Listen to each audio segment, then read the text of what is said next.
Kia ora all, and welcome to the Huddy Hui, our 72nd episode. And Adam Julian's back in the house. He's going to be talking about Women's World Cup with us later on tonight because the World Cup for Women's Rugby kicks off this weekend. But more importantly, let's get to our guest. He's a former All Black, played for the Highlanders and also for Otago and North Harbour. Dillon Hunt is our guest on the Hui tonight. Dillon, many thanks for coming on. 2021 was a tough year for you, and you had to retire due to concussions. Explain that season and what led you to making that decision. It was a tough season for me. It was kind of all happened really in 2020. That was kind of where all the head knocks that eventually ended things came from.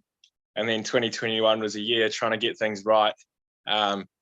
And then them not coming right, and then realizing that it's probably not going to come right ever in terms of getting back on the field, unfortunately. The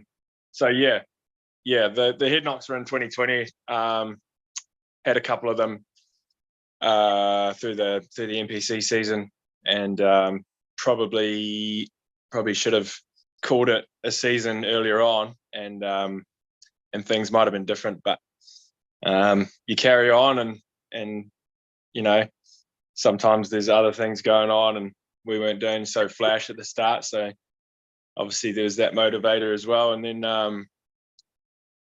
just went a step or two too far, and it put me out for, well, it ended my career, I guess. That game, of course, your last game you played was against Bay of Plenty, and describe that concussion that occurred that led to your eventful decision. It's kind of hard to sometimes put a line on when it's a concussion and when it's not, but it was definitely a decent head knock. It was Sam Dixon. He was obviously not on duties with the Sevens and throwing his weight around, and I copped a hip or something, and it was enough to sort of, go a bit blurry and rattled. And I think already by that stage I was I wasn't right. So that was I played on as well. Obviously an important game and all the rest of it, and it was towards the end. And that was probably it. But before that, going into games with headaches and stuff. There was obviously a bit of damage that had been done prior to that one as well. What are the reoccurring symptoms that last year and still now that you that occur? Unfortunately, now pretty good, or basically 100%, and I've been that way for a while now. But it was a long time. It was a lot of symptoms and a long time before I got to that stage. And for me, like I think talking to people, you realize how different it is for everyone. You can get some stuff the same, but then you get other stuff that's different.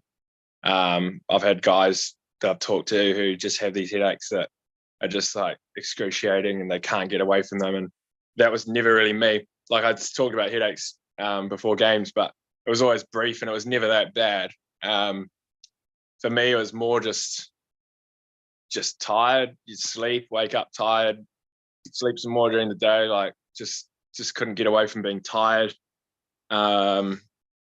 Just not unable to think of stuff. Stuff normally comes to you.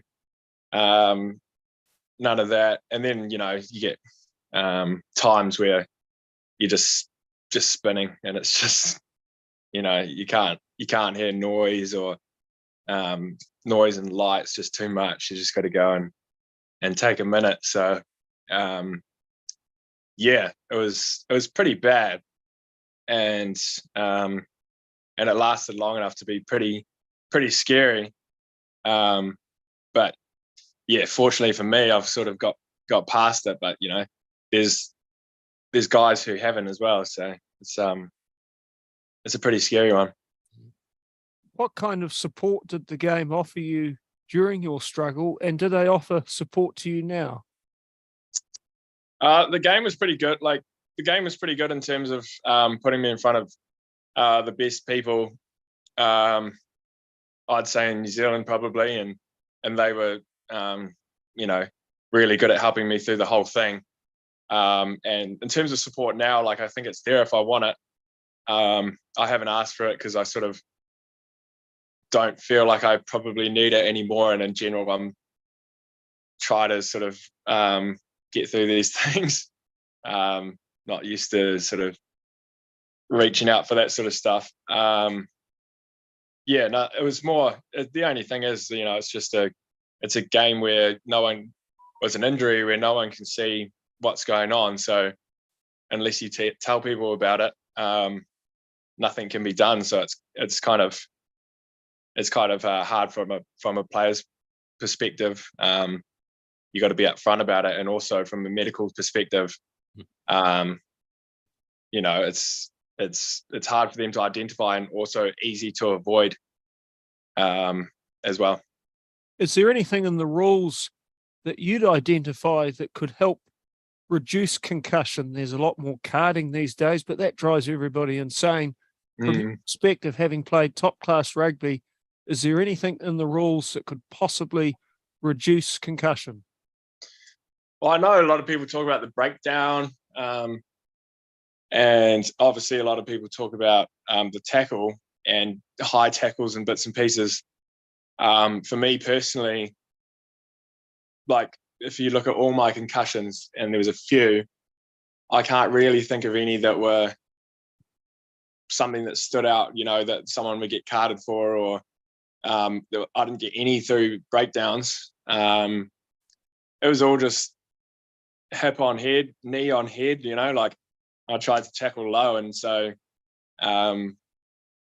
you're just going to collect a hip or a head, hip or a knee at some point, especially if you're a 7 and you're making plenty of tackles. There's just no reaction time, especially, the further you get up the ranks. I noticed going back to club rugby, but you notice the time and the reactions there. But I feel it at the professional level, Super Rugby and that sort of thing, guys are fast and agile, and you put your head down and they step into it, and you can't avoid it. So is there anything that you can change about that? Like, could they have changed a rule that would have helped me? Probably not. It's just one of those things. Like, if you're going to run into each other, and you got a guy who makes a lot of tackles, then it's gonna happen. What was the hardest thing about suddenly stopping? What did you do? It was kind of a weird one for me, because it wasn't like one day I'm playing when I'm not. It was sort of like one day I'm playing, then you finish the season, and then you sort of realize you're not right, or you get to terms with that a bit more, and then try and come back for a long time, and then doesn't work, sort of thing. So it was a long process and gave me a lot of time to think about it, I guess. Obviously, it coincided with move to the Blues up north, so that was pretty tough, because you want to get in there and get to know your teammates and sort of earn your stripes a bit, and I couldn't really do that. So that was a pretty tough situation. But it was more of a gradual thing. It just took a long time to sort of come to terms with it, I guess. And then ultimately you got to make the call as a player to call it. And what do you do with yourself these days, Dillon? Now your rugby career is finished. I'm a surveyor, so I'm picked up a job 4 days a week. Sort of wanted to start slower, and it's going good. I enjoy it. It's obviously a change of pace, but we get outside, get out and about. We're rural surveyors, so we do farms and bits and pieces. So we're outside a lot of the time, which was pretty key for me. Coming out of rugby early, I was definitely not ready for the office. So this is kind of like a midway, I guess. And when you see the breakdown in today's game, the role of the flanker in the breakdown, what needs to change in terms of probably protecting the flanker, because it happens so fast, and and there's so much contact around there. Do you think something needs to change around the breakdown? Oh yeah, I mean, like for me, as I said, like I never had any problems with the breakdown. I haven't really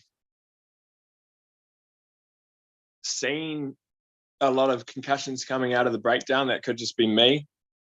Like there is other risks, like around your neck, which is probably the bigger one that you get with the breakdown. If you're a 7 and you're hunting for the ball, your neck's pretty exposed, and guys are targeting those sorts of areas as well because there's the easiest way to get someone off the ball is to your body moves where your head moves, sort of thing. So they're sort of already policing that, but it's pretty hard. Again, like it's like if it's an inch here, it's fine, and if it's an inch there, sort of thing. So it's hard. I think that it's a hard one to adapt with rules because rugby's it's a physical game, and part of beating the opposition is out muscling them and dominating them that way, and that's one of the great things about it. But yeah, it does sort of, things are going to go wrong. Yeah, I think from my perspective, you can't really get rid of the injuries component. You can probably do stuff. I think some of the better things you can probably do would be to lighten the load throughout the season in terms of how much contact you're doing throughout training and stuff. Obviously, you need to do enough where you got the right technique and all that. But for guys who've got a really high contact load, like I always tended to have towards the back third of the season, pulling that right back because you know how to tackle and you've got the technique, and going and doing a big contact hit out, and then you get injuries through training and you're getting more sort of knocks in training is probably an area that could be worked on, and it sounds like that's one of the ones that they're probably considering the most as well, which is probably a good thing. Nice answer, and that's enough melancholy. You were an All Black. Tell me, when did your ambitions to play professional rugby really begin to become realistic? Probably not until I moved south to Dunedin, is when things got rolling a bit. Sort of always wanted to be a professional rugby player, but probably didn't. I was always a decent rugby player, but never really did anything to make sure that was going to happen. But when I went down to Dunedin, obviously had a lot of fun, but definitely put the time into sort of pursuing that more. I think when I moved down there, just away from home, and just sort of made the decision that like I'm gonna have a good crack. Missed out on the top Colts side for university, so I was ended up playing Colts B's footy, and sort of thought like if I'm gonna have to give it a crack, it's gonna have to be now, and it's gonna have to be pretty big changes to get to where I want to be because I'm not there at the moment, sort of thing. And when did the breakthrough come for you? I think I made the Otago squad, and I played 1 or 2 games in 2015. So I was there or thereabouts, and then played again in 2016, but then that ended pretty quickly with concussion. So I think I made 2 games or 3 games in that season with 2 concussions. So that sort of slowed me up a bit. But then a whole lot of players, probably the big break was when a whole lot of players went down for the Highlanders. There was Shane Christie, Dan Pryor, James Lynch were down. So there was 3 guys down, and that's when an opportunity came up to start with pre-season, and then put in some good work over that couple of months, and then another guy went down, and then that was it. Got my chance, and I think I started maybe 11 or 12 games that year for the Highlanders, and then became an All Black at the end of the year. So yeah, it all happened pretty quickly from 2017. And you beat the British and Irish Lions. That's one of the most extraordinary nights in Dunedin rugby history. Share your experiences about that. Yeah, it's definitely one of the biggest highlights. It was a pretty insane week / day / night. / next night. Yeah. Well, I had an exam the next day because I was still a student. So I was like three papers studying, which was pretty full on. And one of them happened to be the day after the Lions game, which is a bit shit. But and I ended up failing it too, so that wasn't really good. But it was worth it. We had a good night, obviously, as you do. Celebrate that one because, as you say, it doesn't happen very often when you get to play them, let alone beat them as a Super Rugby team at home. It was a special night, and I just remember there was the extra stand was up, which you basically only get for All Blacks tests. You don't get that for Highlanders games, and the stadium was just chocker, and obviously there's the buzz around town. You're seeing people in red jerseys all week, and you turn up to the game and you just know it's a bit different. You can hear the crowd; it's louder, and obviously for the game, for me, I was just trying to block all that out and just play. But then at the end, when you've won the game and you're walking around, and most of the crowd stayed for about another half an hour and just cheered us on, and it was just it's pretty special moment, pretty epic, really. How did you beat them? Like, what was the game plan to nullify their prodigious strength? I think it was just Highlanders footy, and just we obviously weren't going to change something for 1 week, and we had the Super Rugby competition to worry about as well.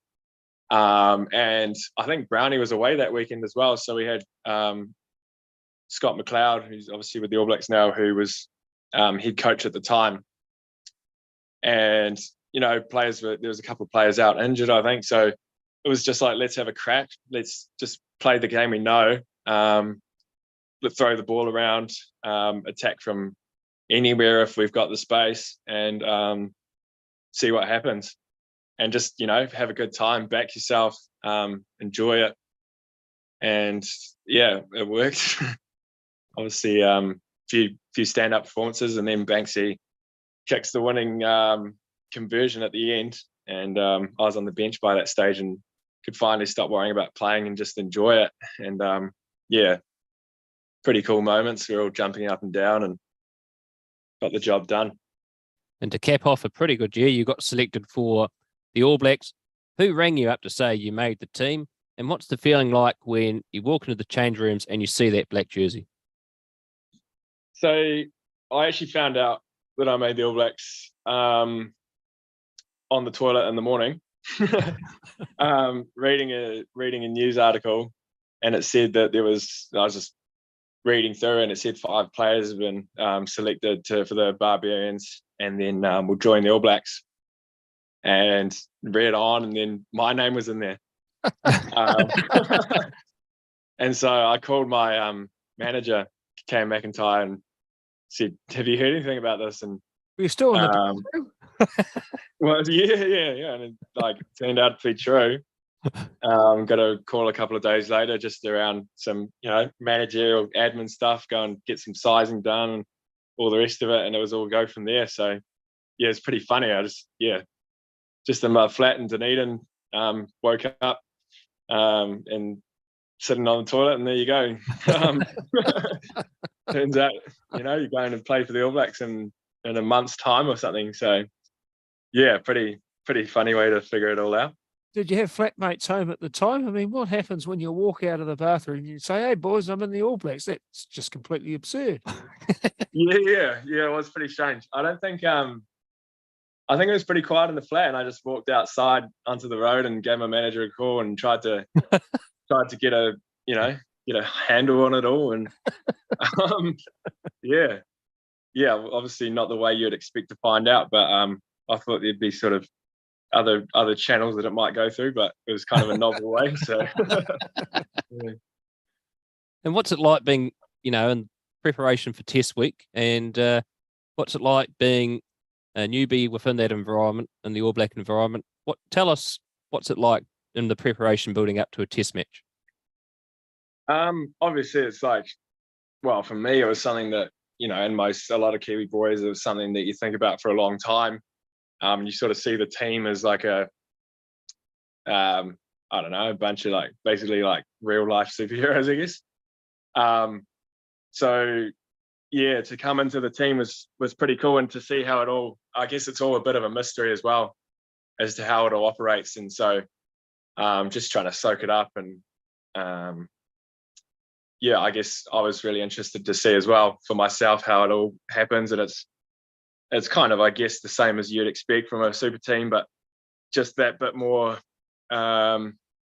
professional in the way they do things, a real emphasis on recovery after trainings. And it's just, when you get to that level, it's probably more about the little things than the big things, because everyone's pretty good at the big picture stuff. It's more nailing the recovery, nailing your plan for the week. When are you going to do this? When are you going to do that? Who do you need to catch up with? What's your role? And it's probably a bit more of a complex game plan than you expect from a super side. So a lot of time and energy goes into learning that, especially if you're new in the team. If you've been there for a while, I guess you sort of get the idea, and it sort of doesn't change as much. But there was a lot of meetings with other players like Matt Todd and Sam Kane around the other sevens, talking about what do I do? What does it look like in this situation? What's our role? Trying to get really clear in the first half of the week, in particular, so that come Thursday training, which is a short, sharp, snappy training, you're not thinking, you're just doing it. And there was a lot of emphasis as well around, you've made it here, so you're good enough. Go and enjoy yourself, back yourself, all that sort of stuff as well, because obviously can be a bit of a intimidating occasion. But yeah, probably didn't find it as intimidating as I would have thought, just because there is they've got a pretty good system in place in terms of support, making players feel welcome, making sure you know what you're doing, and then just sending you on your way. Tell us about the tests you did play, and what do you think you could have done to perhaps get more tests? So I played a non-test against France. It was a midweek game, which obviously hasn't happened for a long time up until that point. That was in Lyon, and again, kind of just a different level of an atmosphere to what you get at Super. I think I got like 20 minutes. So in my opinion, 20 minutes isn't really enough time to show what you got sometimes. But made a couple of tackles and made a turnover and stuff. So all in all, pretty happy. And then played against Japan a year later in a test, and again was pretty happy with how I went. Couple of carries and tackles and bits and pieces. So I think that probably not the traditional player that I guess the selectors are looking for these days. So I was all about work rate and tackles and all that kind of stuff, which is still a big part of the game, but not a big sort of physical dominant presence either. So had to sort of try and make up for that.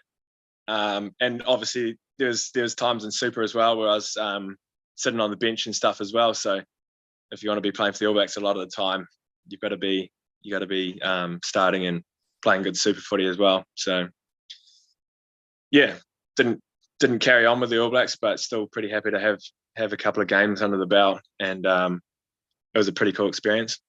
Where do you keep your test jerseys? I've got one in my little man cave garage. That's all framed up, and another one's at my parents' place. So it's quite good just doing walking past just done the washing or something, and just look at the jersey and sort of reminds you, feels like a wee while ago now, and it kind of was. But it's cool to have that reminder, because it's obviously something pretty special. You're a product of Westlake Boys High School. Tell us about your time playing for the first 15 at Westlake Boys, especially that rivalry against Rosmini. And how great was it to see Westlake make the top 4, the national tournament this year? Yeah, on the Westlake Rosmini rivalry, I think, school rugby is pretty special. Obviously, well, for us and Westlake, all the top teams throughout, so your top water polo, top this and that, had these red jackets. And so obviously I wanted a red jacket, I wanted to be in the first 15. And it was a bit of a status thing around school. And being the first 15, you're kind of like you feel like you're at the top of things in terms of that level. So it's pretty fun. Obviously, you get the big crowds and the local derbies and stuff. And so whenever we play Rosmini, get a big crowd, and it's sort of your first taste of. That was when there was Land Rover first 15 as well. That it all started. So your first taste of all being on TV and having some crowds and playing some pretty decent level rugby. So it's a pretty, even if that's the peak of your rugby and guys move on from there, it's still a pretty cool thing to have done. And obviously there's that, our derby was the Rosmini one. And as I say, we got on top of them most of the time. There's a couple of times where you lose, so just made it extra special that first 15 win at North Harbour Stadium, where we got one over them. It's still going on today, and obviously I was actually quite surprised to hear about Westlake. Obviously come a long way since, because we played St. Kitts, I think, in the Auckland final that year and lost by about 65 points or something. And it showed there's obviously a big gap between Auckland and Harbour at the time. And they had a stack. They had the dream team, basically. Then with I think there's at least 5 or 6 professional rugby players out of that first 15 side now. But yeah, a lot has obviously changed in the time that I left school, that Westlake makes that much progress. I think they've been playing Auckland schools a bit more, which obviously helps. But yeah, haven't had anything to do with them really. But just pretty impressed and proud as an ex-Westlaker to see them doing so well. It's a massive thing for North Harbour rugby, and for a school in the Harbour region to not only beat the top Auckland side, but then go on to beat other schools that are the best in the country. So hopefully it can stay that way and last a long time. Obviously, it's good news for North Harbour rugby as well, and hopefully they're pulling guys out of there and bringing them and developing them for the NPC side as well. Well, Dillon, it's been a real pleasure to chat with you tonight on the Huddy Hui. We really admire your courage speaking out with a concussion, and we wish you all the best in the future. Appreciate it, fellas. Cheers, Dillon. Thank you very much. So, Dillon Hunt, former All Black, and spoke very much well about concussions, Adam Julian, in our game, which play a big part in all levels of rugby now. Well, it's unfortunate, but it's a reality of the sport that the collisions are high, hard, and often very fast. James Broadhurst, Darren Whitcomb, Carl Heyman, Steve Devine, Ben Afiaki, Reg Goods, and Amir Tialata are just some of the individuals who have struggled with similar issues that have unfortunately captured hold of Dillon Hunt. And one of the interesting things he said in that interview, Brad, was how he is seen as an unfashionable kind of flanker in the contemporary game. He's a smaller, industrious, loose forward, whereas now you get these hulking specimens like Kira Ioane and Gus Solkula, these huge men, and the emphasis is on win the collisions. When's the last time you heard a coach say win the space? It's always about winning the collisions. And how do you reconcile serious head injuries against a game that's getting bigger, harder, faster and stronger? It seems that they're two incompatible forces. Exactly. And speaking about forces, it's the Women's World Cup in New Zealand kicking off this weekend. And Adam Julian, you've written all the Black Ferns profiles over the last 3 years, over 250 odd profiles, and you're covering and reporting on the Women's World Cup on behalf of New Zealand Rugby and also the tournament. Tell us about this Women's World Cup, because the Black Ferns aren't going in as the favourites after their end-of-year tour last year. Absolutely. England are the overwhelming favourites to win the tournament. They've won a world record 25 games in a row. They haven't lost since 2019 when the Black Ferns beat them in a Super Cup series in Canada. The good news about that result was that Renee Whitcliffe, who's in the 2022 team, scored a hat-trick. England are superbly led by Sarah Hunter, who's an open side flanker from Geordie country. Here's a stat for rugby folks out there. Sarah Hunter's played 131 internationals. She's captained England 79 times and won 62 of those games. The only leader, male or female, that's won more often in Test history is Richie McCaw. So that is the calibre of opposition that New Zealand are facing. This English side is fully professional. They're bringing out 32 extremely talented players, including Amy Cocaine, who scored a hat-trick against the Black Ferns last year and actually went to Fielding High School, of all places. And who knows, she might end up tussling with Sarah Hirini, the great Fielding High School and New Zealand Sevens player, in the final. The tournament has 12 teams, Brad. They're split into 4 pools of 3. The top 3 advance to the quarterfinal stage, as do the next 2. And then the highest ranked third place teams. And then there's a quarterfinal weekend, a semi-final weekend, and a final weekend. And the great thing about the way they've set it up is that there are 3 games on each day. And so the tournament kicks off on Saturday, and the top 3 seeds are in action. France plays South Africa at 2:15. Now, France beat the Black Ferns comprehensively on the October tour as well. So they're a resounding possibility to threaten at the tournament.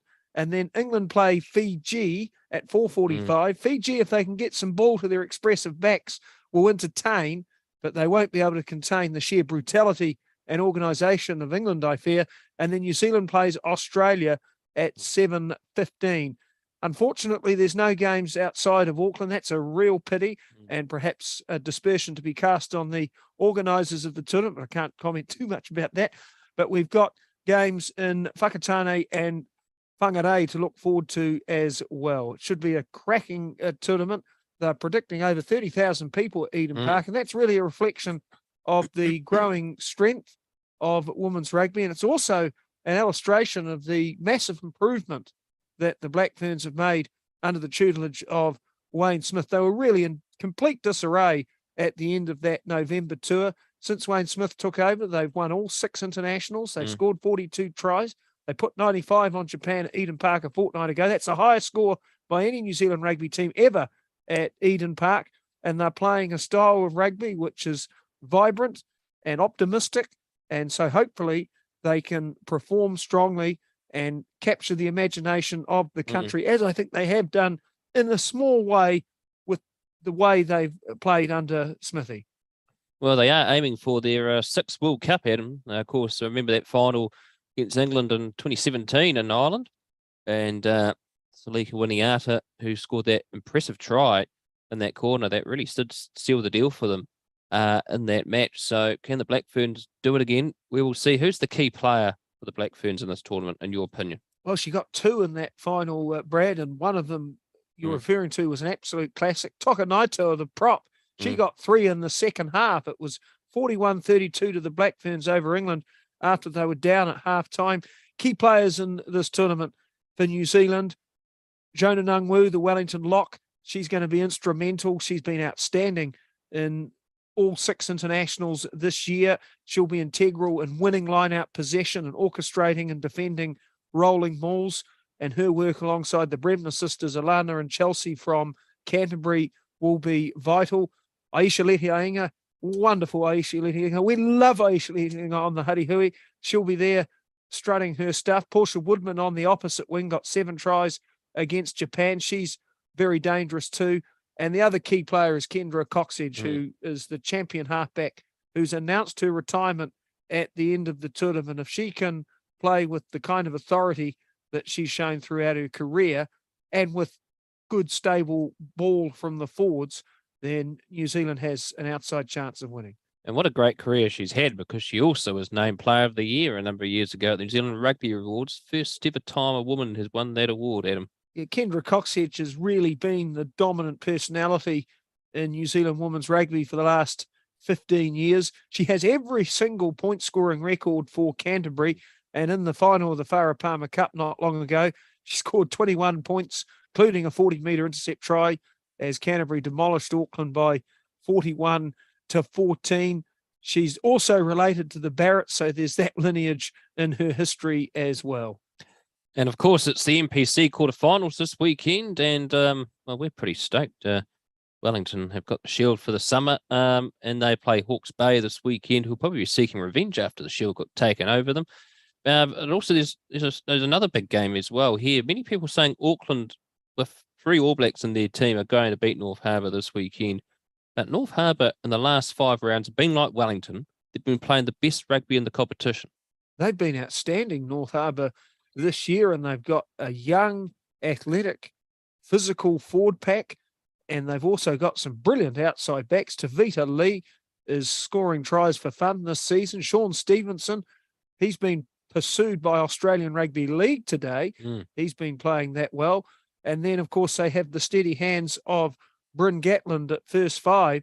So I think that game will be very competitive, and maybe those All Blacks who are returning for Auckland might be undercooked. Palau Fakatava, he's Hawke's Bay, but he hasn't played since the 3rd Test match against Ireland in Wellington. That's just a catastrophe. But anyhow, some of those All Blacks might struggle to keep up initially with North Harbour if they can start well. And our Wellington side, they've been wonderful this year. That disastrous result against Northland in round 3 had us searching for the Panadol, had us writing letters of resignation to ourselves in regards to yet another lackluster season for Wellington, but they've really turned it around. I think the key figure for Wellington this season has been Pat Cowan. He hasn't played the last 2 games, but 36 years old, summoned after the injuries to 3 props. He's brought a maturity and a sturdiness to the game, and the others have rallied behind that kind of attitude, and their victory against Hawke's Bay was full of guts, and Aidan Morgan kicked very well that night. And then the next 2 weeks have been sublime. Waikato didn't even threaten the Wellington line on Old Timers Day. And then last Sunday, that was a lot of fun watching Asafa Moore score 4 tries. Obviously, we express our condolences to James O'Reilly. It was a very unfortunate injury, but Asafa Moore starting to rediscover the form that saw him play with Dillon Hunt, our guest earlier in the program, in the All Blacks. It certainly must be in line to be called up for the end-of-year tour of Asafa Moore, because he's just playing the best rugby he's played probably for roughly about 3 or 4 years. I think he's just been outstanding. Also, another player that was our first guest on the Hui this year, Tomasi Alessio, got called up back to the Manu Samoa Test squad this afternoon. A fantastic achievement for Tomasi.